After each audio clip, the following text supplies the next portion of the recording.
You're listening to the Savvy Painter Podcast, episode number 340. Hello. Welcome to another episode of the Savvy Painter Podcast. I am your host, Antrese Wood, and if you have been listening to this podcast for a while, welcome back.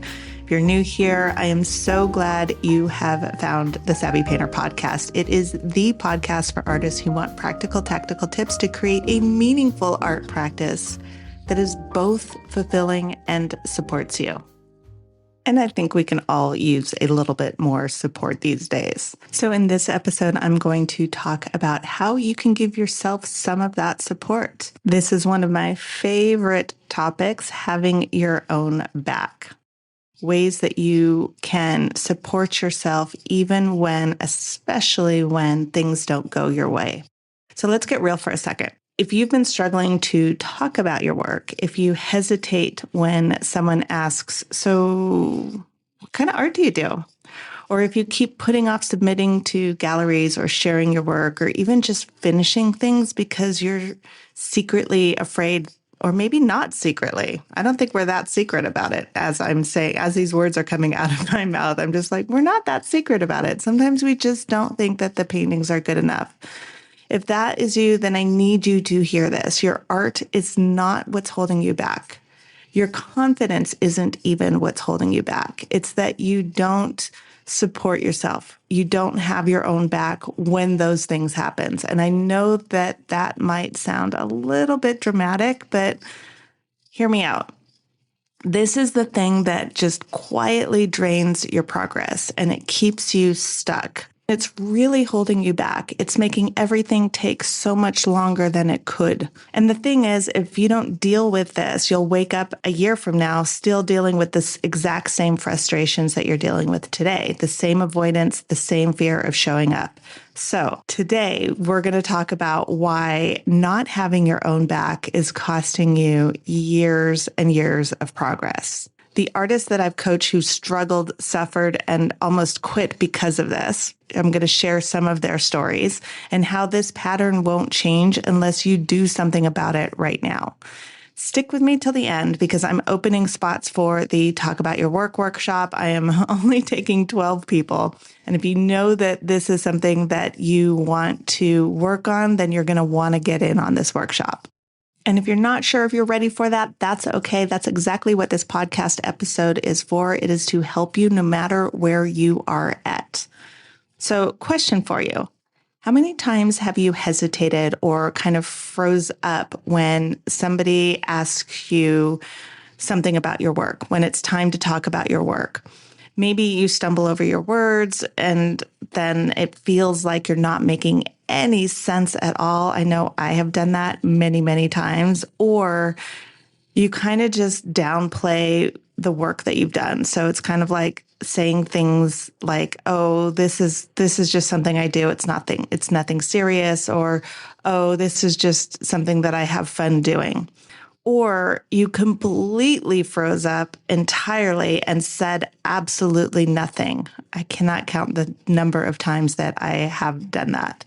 And then you spend the next 48 hours or more beating yourself up because you didn't have the words come out, because you should have said something. You should have known, like, what is wrong with me? I've done that too.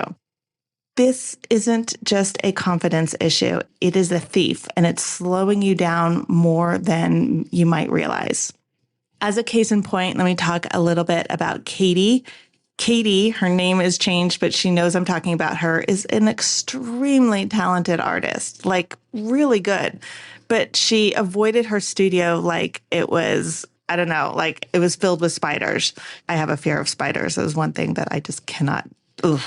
Anyway. So Katie would say that she wanted to paint. I mean, and she really, really did. She would plan her time. She would set the time aside. She would, get her family out of the way, in a very nice, beautiful, loving way.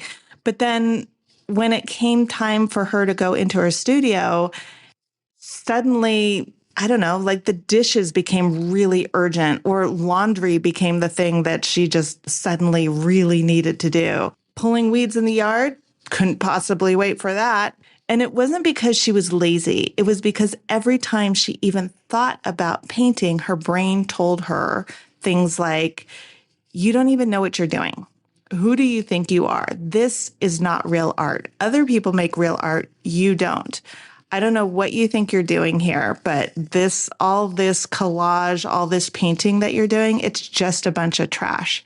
So she avoided it because who wants to sit alone with thoughts like that? And also, if that is the criticism and the judgment that you are consistently hearing in your mind, it makes sense that you would avoid doing it. It just sounds awful, right? So what happened was it slowed her down. And this was years of slow progress, so much wasted time.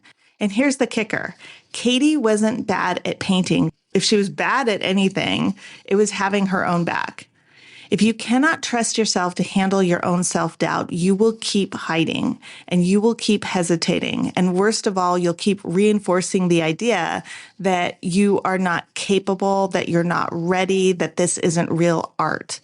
So how much longer are you willing to let this cycle run your art practice? Because it's not going to stop on its own. It's going to be something that you intentionally create for yourself. And I know some of you might be thinking that being hard on yourself is how you push yourself forward. Being hard on yourself is how you improve.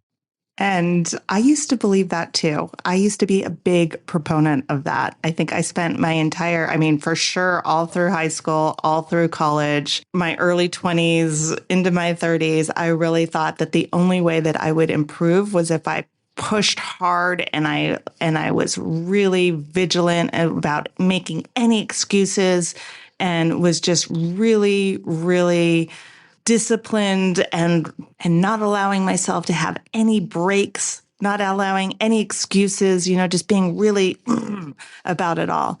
And that could not have been more wrong. That could not be more false. Self-criticism does not make you better. It makes you scared. It makes you hesitate. It makes you move slower. And the reason why it makes you move slower is because you're constantly looking around and assessing for danger. You're constantly trying to make sure that you don't make any mistakes whatsoever because that self-criticism and that judgment is going to come pounding down. You want to know what actually helps you improve? Compassion, momentum. Those are two things that I learned were critical for getting myself through this. But you can't build momentum when your inner dialogue is things like, I need to push harder, or I'm so lazy. I'm not good enough. I should be better than this. Like whatever that inner dialogue is telling you. So let me tell you about Maddie. Maddie is an artist, and changing her name again, just out of respect. Maddie had been working on getting into a gallery, and it took her a while before she felt comfortable even applying to the gallery. And then she applied to one and she got rejected. And not just rejected, the person in charge made it extra painful. They gave her some BS about her work wasn't good and she needed to work on her skills and she needed to go back and study more and all of this stuff, right? It was brutal. And she took it pretty hard. She cried, she doubted herself, and for a moment, she almost quit. Almost. Instead, she brought it to Growth Studio. And that was very courageous because in that moment, those feelings that she had were very intense. And so sometimes when you have those feelings, you don't want to take that risk of bringing it to somebody and possibly being criticized or judged even more. So incredibly courageous. And she brought it into a coaching session with Growth Studio, and I was able to coach her through that. And we had this amazing discussion about it. And also, she was receiving so much support and love and compassion and empathy from her peers in Growth Studio. And that is exactly what we need in those moments. We don't need more criticism and more judgment, which is often what we are trained to offer ourselves. So later on, what happened was, even though she still was stinging from that rejection and she didn't feel confident, she didn't feel 100% confident, she still submitted her work to a different gallery. And then guess what? Two artists at that gallery immediately loved her work. It was the same work. And they told her, you absolutely belong here. And then she realized that first rejection, it wasn't about her work at all. And if she hadn't let one person's opinion define her, she would have never known what was possible. So just out of curiosity, how many opportunities have you walked away from just because someone didn't get it? So this is why having your own back is crucial. Because if you don't have your own back, you'll assume that every no means you're not good enough. When you do have your own back, you realize like, oh, okay, yes, that hurt. That was extremely painful, that rejection. We're never going to say that rejection isn't painful. We're never going to say that when you put yourself out there and it is something that is meaningful to you and something that you worked really hard for, I'm never going to tell you that that doesn't hurt or that that shouldn't hurt. It absolutely does. And the reason it hurts is because you cared so much about it. The reason it hurts is because you wanted it so badly. So that feeling that you get isn't the problem. The problem is when you diminish that hurt, when you say it doesn't matter, when you say like, oh, well, that's just part of the game. It is part of the game, but it also is true. Your feelings are true and your feelings matter. So having your own back means recognizing that, yeah, that sucked. And not only did that suck, I feel really hurt right now and I feel really upset. And you are able to be with yourself while you are feeling that, and to have compassion for yourself and to have empathy for yourself while you are feeling that, and not make it mean that there's anything wrong with you because you're feeling hurt, because you're feeling rejected. That is the difference. And that is a crucial skill, because once you develop that skill, then you know that no matter what happens, even if you submit a painting and the response that you get back is terrible, you know that you are going to be with yourself no matter what, that you are not going to pile on additional pain and suffering on top of something that already was painful for you. That's what having your own back means. Because that's the type of response that genuinely allows you to say, oh, well, okay, that's not the place where I'm going to be showing my work.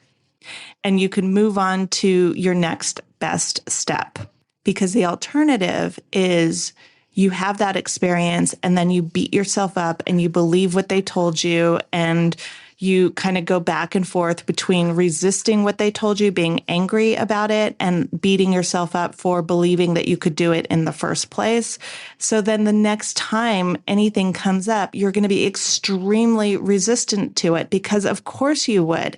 It was such a terrible experience. And also the response that you got, not just from the gallery, but from yourself, was painful, brutal, beating yourself up, adding more judgment, adding more criticism for applying to that gallery, for whatever it is, for just not being the person that can get into a gallery or something just ridiculous like that. That's what your brain often offers you.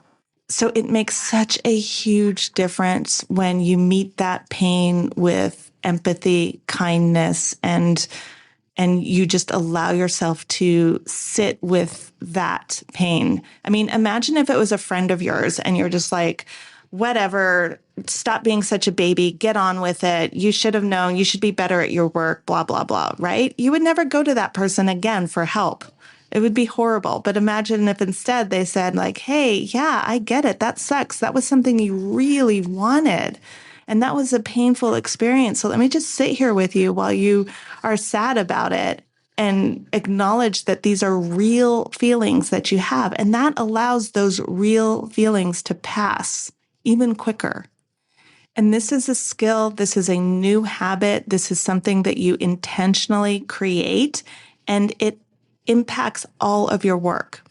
It impacts when you are creating the work. So just imagine for a second that as you're creating your work, you are able to consistently take risks and push yourself forward. And when things don't turn out the way that you want it to, there's no noise.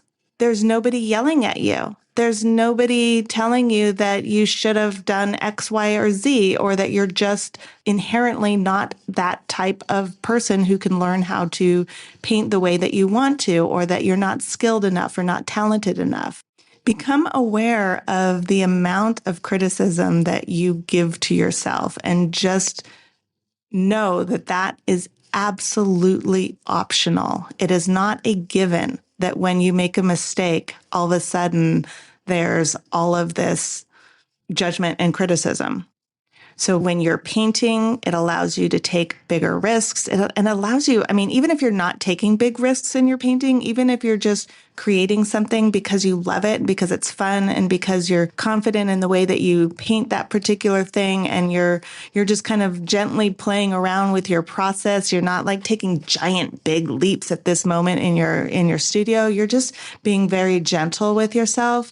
Even then, the silence of the critic is going to make that process so much more enjoyable. And that's what we do. That's what we want for our art. And then imagine after you have finished your painting and you are talking about that painting with somebody, and you show up with this sense of lightness because you know that you are safe. And so you can talk about your work in a different way. And if you stumble over your words, you're just a human being who has stumbled over your words. There's not this attack that comes afterwards. And again, those harsh words, those harsh ideas that our brain will often offer us is not going to help you. And believe me when I tell you that I know how true it feels. I know how real it feels that you have to be tough on yourself, that you have to be hard on yourself in order to grow. I know how true that feels, but it is not true. That's just your brain trying its best to protect you. We were either implicitly or explicitly taught that that is how you grow and learn, and that's the only way that you grow and learn. Implicitly meaning that it was implied. So many times when when you're in school and you got a bad grade or you got reprimanded for thinking outside of the box, maybe a little bit, quote unquote, too much or whatever, you were reprimanded. Or, there's so many different ways that is implied without exactly telling you, and not to blame it all on the school system. It's just, I think, an example that most people have had something like that happen to them. And then explicitly, right, where we're sent these messages and they come from all over the place, right? No pain, no gain. This whole idea of the hustle culture, this idea that there's winners and losers in life. Will somebody please explain that to me? That is just the most ridiculous thing I've ever heard of in the world. It's not a competition. Anyway, I won't go down that path. But what I want you to know is that the reason that you have these ideas is because you've been taught to have these ideas. And so now, if you've been taught to have these ideas, now you can teach yourself something different, something that serves you better, something that works better for you. And the ripple effects of that are phenomenal. I mean, just imagine what that's like when you go into your studio and you have that sense of safety, because that's really what having your own back creates. When you expect to be met with criticism and judgment, then that has you constantly looking out for danger. But when you reprogram yourself, and I'm starting to hate that term, but I'm just going to stick with it for now because it makes sense. When you reprogram yourself, when you rewire, when you unlearn all of these lessons that you have been taught, what you experience is that sense of safety, that sense of just knowing that no matter what happens, I will be met with compassion. I will be met with understanding. I will be met with empathy. And those are the circumstances under which you can grow. Those are the circumstances under which you evolve. You don't evolve by constantly putting yourself under this stress and this anxiety producing judgment and criticism. And let me just say one more thing while I'm on this point, because a lot of people have this misunderstanding that if you meet yourself with compassion and if you meet yourself with empathy when you have made a mistake or when you've made an error or when you've fumbled or whatever it is, or when you've been rejected or when you've experienced something that is painful. I'm just laughing about what I'm about to say next. When you've experienced that if you meet yourself with compassion and with empathy, that somehow you'll just you'll get this feeling that, oh, it's okay to fail. It's okay to be rejected. It's this ridiculous idea that by treating yourself with compassion and with empathy when you are experiencing sadness, disappointment, frustration, whatever it is, that you will somehow create more of that. That's exactly wrong. What you do when you meet yourself with judgment and criticism is then you layer on another layer of suffering to what is already difficult enough. And when you continually do that, the natural response that you will have afterwards is to avoid putting yourself in that situation ever again. Because first of all, the rejection, the perceived embarrassment if you stumble over your words, or that feeling that you get when you want to talk about your work and you have no idea what to say, or you do know what to say, but it just won't come out of your mouth. And that experience, there's the pain that's attached to that experience, or the negative emotion that is often attached to that experience. But then you layer on all of this other judgment and criticism and just this barrage of the most horrible things that you all are saying to yourself. So of course you will want to avoid that in the future. But just imagine instead you make a mistake and you're like, hey, that was a mistake. And you recognize that you are a human being, you will make a mistake, and you recognize that you can make mistakes and it's safe to make mistakes and to just get right back up and do it again. Get right back up and keep going forward. And that there's no punishment for having made a mistake. What that does for you is it makes you immune to failure, because you know that this is how you really, really understand that concept, right? Everybody talks about it and people say it so kind of glibly, just fail forward, or, failure is a lesson, right? Well, yes, you fail forward and failure is a lesson, but failure is also a lesson that doesn't come along with a beating, with a verbal beating. So, like I said at the beginning of this, I am very passionate about this. This is something that I definitely, for those of you listening to this who are in Growth Studio, they're probably cracking up right now because I will go off on this often, because I just see artists creating so much pain and suffering in their life and being so cruel to themselves. And it's all so unnecessary and untrue. And I feel very strongly about this. They tease me too, because it's kind of like the mama bear in me comes out, where I'm just like, okay, stop.